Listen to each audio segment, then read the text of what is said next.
You take a building, but when you fill it with people, then it becomes a friendship center. And we grew from the very first few friendship centers that were established in this country to today we have 120, and more are still in the developing stages.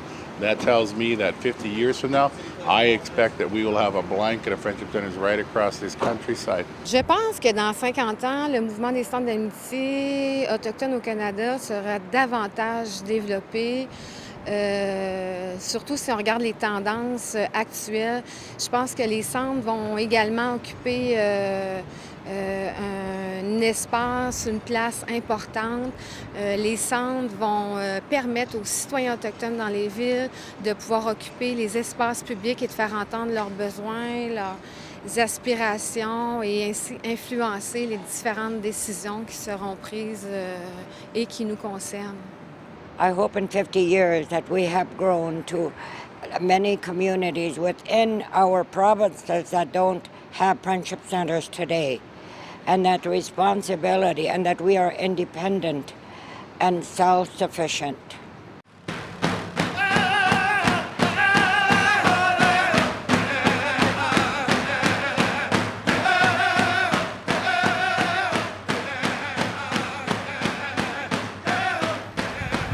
This is a story about people and the spirit of a movement that exists across this land, the Friendship Center movement.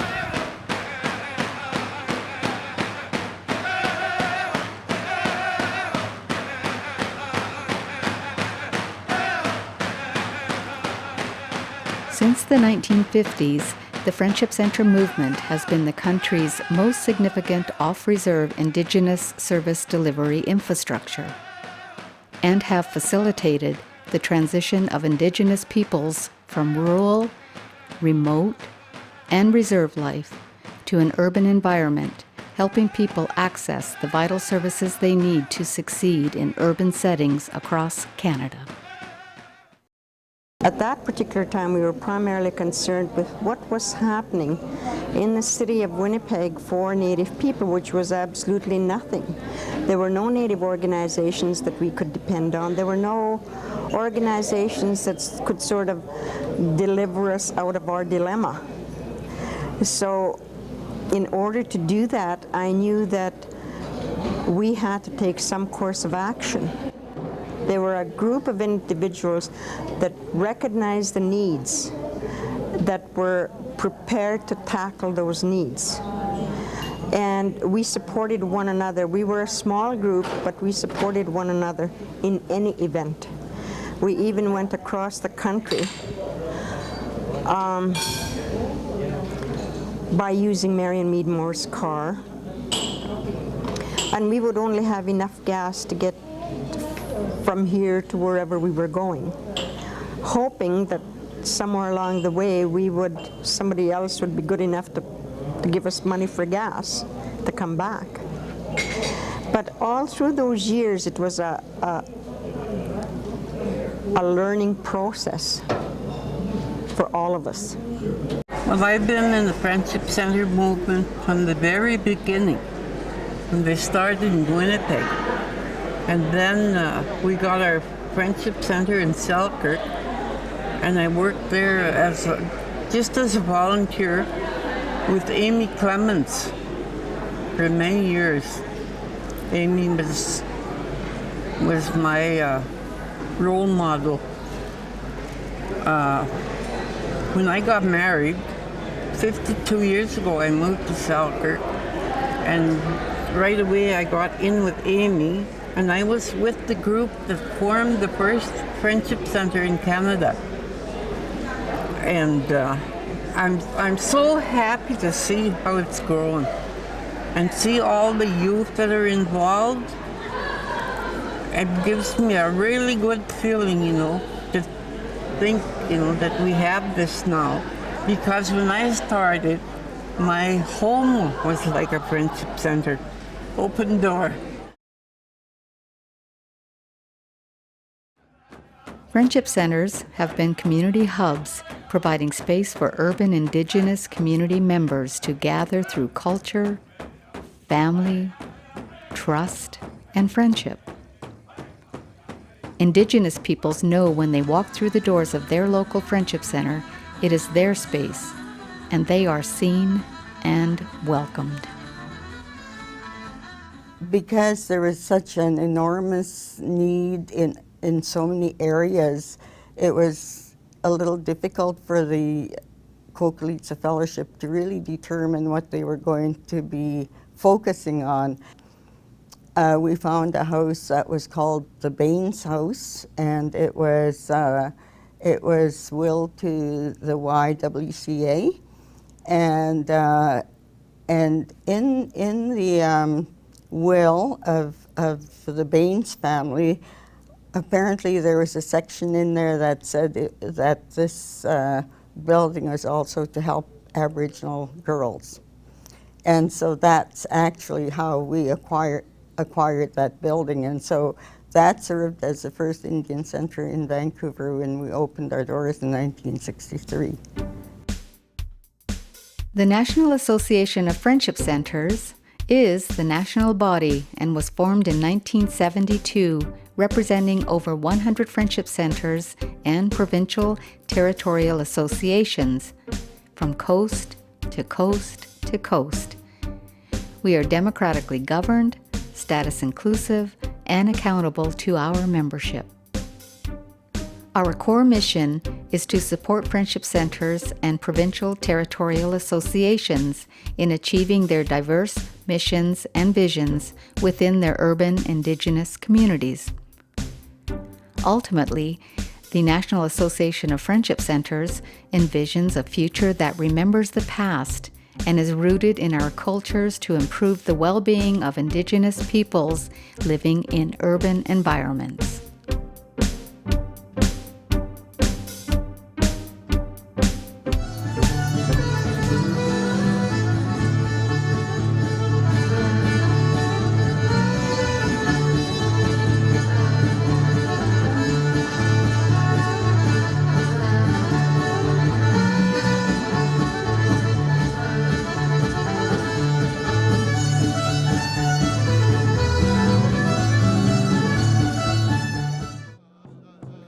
Across the country, Friendship Centers provide culturally appropriate services for Indigenous peoples living in urban centers and have become a place for Indigenous and non-Indigenous peoples to come together, to share traditions, and to learn from one another.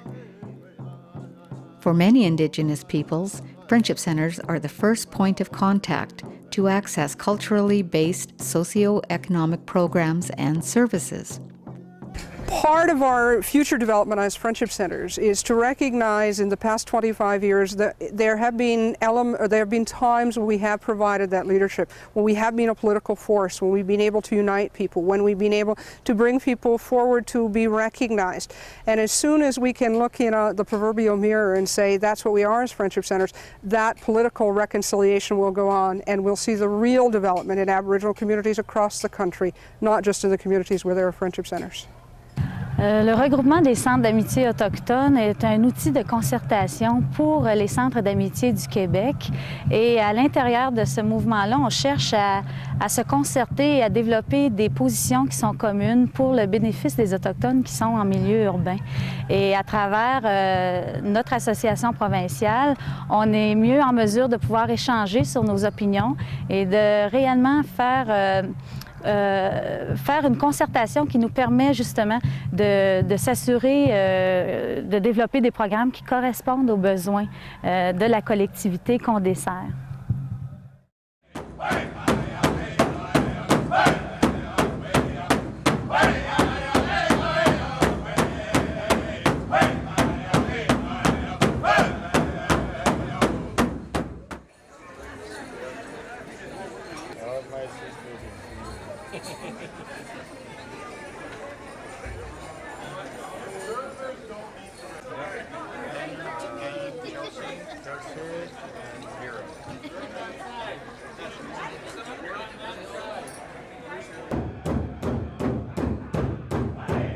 Carrying the newly formed National Association of Friendship Centers Eagle staff, Peter Masson, and accompanying him is Elder Dominic Rankin will be having a special ceremony to honor that and to bless that Eagle staff. Right behind us, carrying the NAFC flag, Roger Bonsoir. Carrying the Manitoba flag, Winnipeg Police Inspector Brian Segura. Carrying the Métis flag, Jack Park. And carrying the Canada flag, Senator Ray Fox. Followed by the Senate, the NAFC Senate, Marge White, Miriam Young Chief, Helen Hudson McDonald, Adeline Weber, the NAFC Executive Committee, Vera Palis, Neville Wilton.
When I first started this movement, there was like 30 people at our youth forum.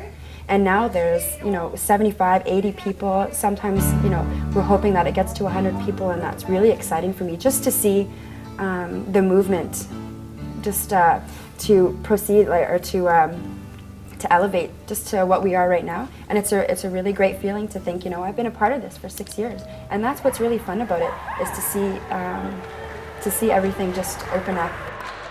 I think one thing that's a challenge is getting people to realize that when they're sent here, it's a big responsibility. You're representing everyone at your community. So when you're voting on things and you're deciding things and making motions and all that kind of thing, you got to remember who sent you here and why you're here. For us being on a national board, we have to remember that we're on a national perspective, which means that if there's something that I know will affect my community, I can't look at that. I can't be swayed by my personal feelings for the community, because I've been elected as a national spokesman and I'm here to do that job. And I take that very seriously. Canada to move from an agricultural... I know my first youth forum I went to, I had no idea what was going on, and I know a lot of them now here at this youth forum. They don't know, but I would like to have them informed, make sure they have a lot of clarity on the issues, and make sure that they can take ideas back to their local center, because that's what it's all about, the local centers, the grassroots level, to have them tell about the AYC and say, this is what our national youth are doing. This is a forum that we participated in, and just to make that impact on them.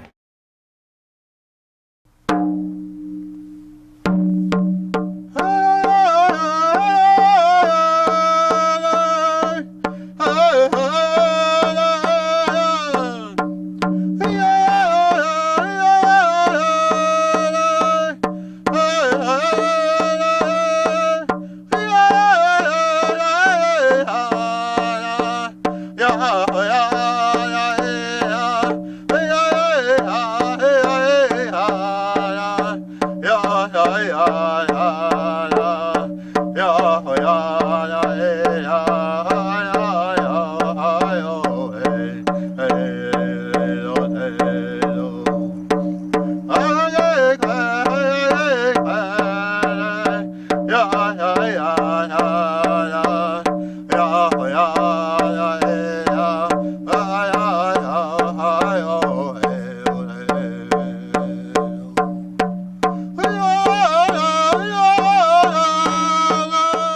that's what concerns me, and part of that is because we're becoming administrators. So what the government has actually done is dumped their responsibility on us to administer our own poverty. I'm a recovered alcoholic, and how I got recovered is by going to the Friendship Center. Mind you, it was run in a person's home. Eleanor Brass and Hector Brass in Regina opened their basement to more or less open it up for people that, as a Friendship Center, it wasn't called a Friendship Center, it was just a come and go place, and this is where the Friendship Center in Regina had started. So this is where I went and got my sobriety, which I am still sober today, and I could thank the people that were running that Friendship Center, because if it wasn't for them, I don't know where I'd be today. And I particularly would want to mention Robert Major, that had been involved with the Friendship Center in Winnipeg, and he was also very well known in my area that he was an master of ceremonies at all the powwows around our area, you know, that is very well spoken. And he was also a veteran, that he had been in the Air Force, Royal Canadian Air Force for a period of time. And, I'm glad I'm still around. Like, I mean, I said, it's my 30th meeting. Nice to see Roger and Marge. We're the only 3 left of the originals. Today, the Friendship Center movement has expanded and continues to offer essential programs and services to urban Indigenous peoples across Canada, working tirelessly to enable healthy, thriving, urban Indigenous communities in the face of systemic racism, exclusion, and violence. Friendship Centers are a key hub for urban Indigenous peoples, delivering critical programs and services that directly contribute to community well-being and safety. Examples of such programming may include women's employment programs,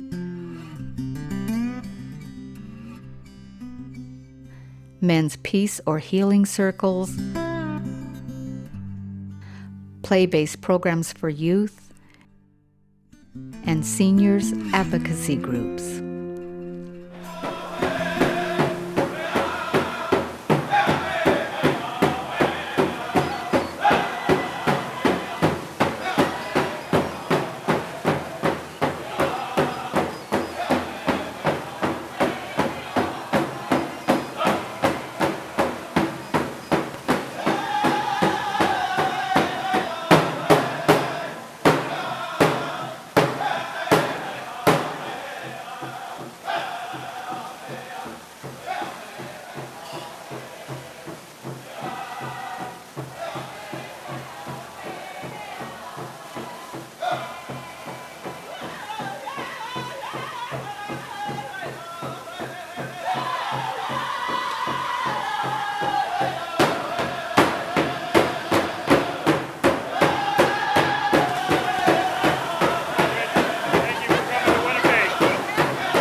If I could describe the Friendship Center in 3 words, I would use love, community, and support. influential, loving, and accepting. My Friendship Center and my PTA at Manitoba as well, I believe that culture, number one, number two would be family, and number three would be respect. Good, clean, fun. Woo! Love, hope, dreams. De protéger la culture, la fraternisation et qu'il y a beaucoup d'amour. Family, friends, and a cultural center. Meeting place, assistance, support. Friendship, exactly what it means. Holding out your hand, holding hands and pulling people into the movement, showing respect and integrity. You have to stand up to the values of what we are. Many times we forget where we're going in this business world, but let us always remember the purpose of the Friendship Center, bridging the gap, bringing communities together.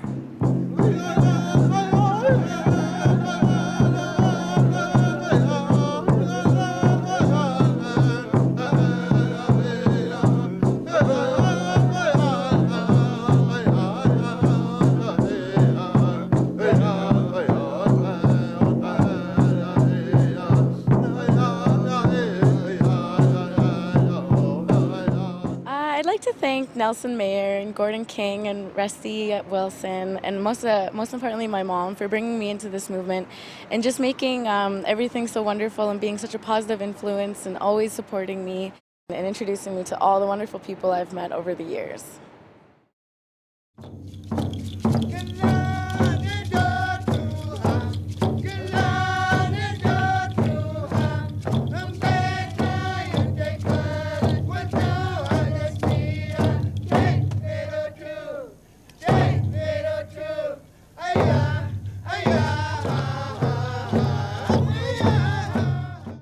Friendship centers and the youth and the elders in the community are grabbing onto that opportunity and moving ahead. And so I think in the next generation, we'll see Aboriginal people across the board, urban, rural, take significant leadership positions within the broader context of this great country of Canada.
An affection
The story around the raven and the sun, how the raven actually brought sun to the world, to the universe.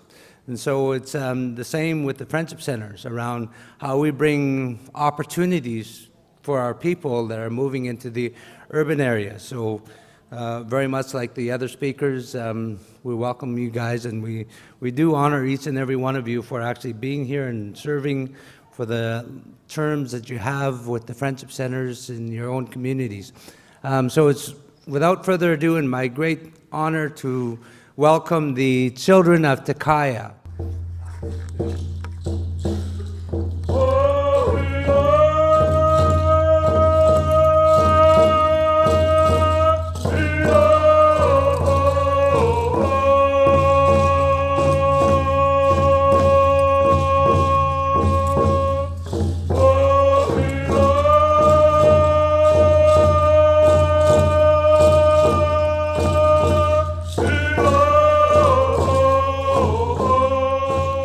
The National Association of Friendship Centers takes great pride in dedicating this commemorative documentary of the last 50 years to the memory of all those pioneers, trailblazers, and changemakers who contributed to the birth and growth of the Friendship Center movement.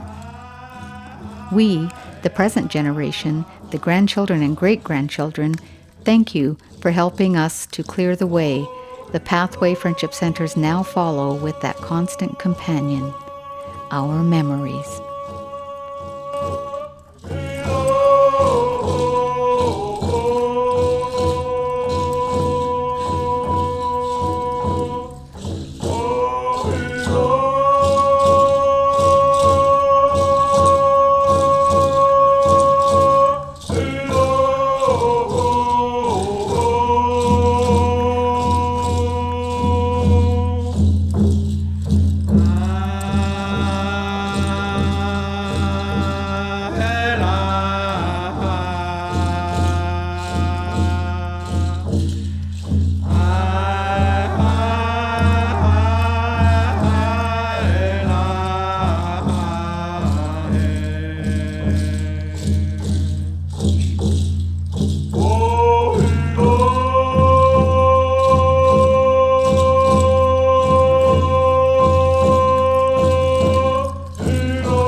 Just gotta go.